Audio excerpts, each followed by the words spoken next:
हमने इस जंग में हिस्सा ना लेकर तवाज़ुन को खराब किया है निकोला।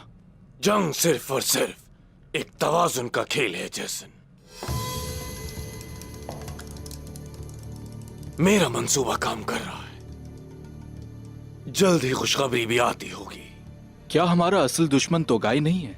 हम उसे इस जंग में मार नहीं सकते? मेरे सारे सिपाही सलामत हैं और मेरे दुश्मनों के सिपाही एक दूसरे को खत्म कर रहे हैं। शायद उमर साहब के होते हुए हमें तोगाई पर हमला करना चाहिए था।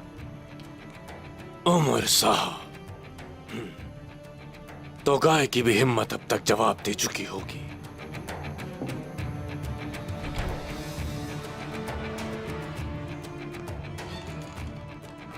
निकोला, कासिद आया है।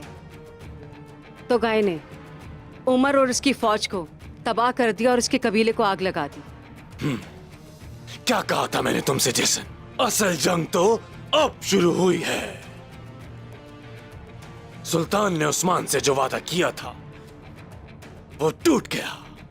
अब उमर जाकर उस्मान की मदद तलब करेगा और उस्मान तोगाई पर हमला करेगा। और अगर उस्मान ने तोगाई पर हमला नहीं किया तो क्या होगा?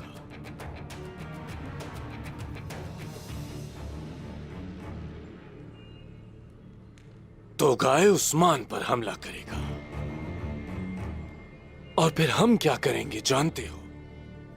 हमारा एक सिपाही भी नहीं मरेगा, एक सिपाही भी नहीं मरेगा हमारा। हम सिर्फ यहां बैठकर वैश्यों को एक दूसरे के टुकड़े टुकड़े करते देखेंगे। जब वैश्यों की जंग खत्म हो जाएगी, हम उन तमाम कीड़ों को कुचल देंगे जो जिंदा रह जाएंगे, चाहे वो कोई भी हो।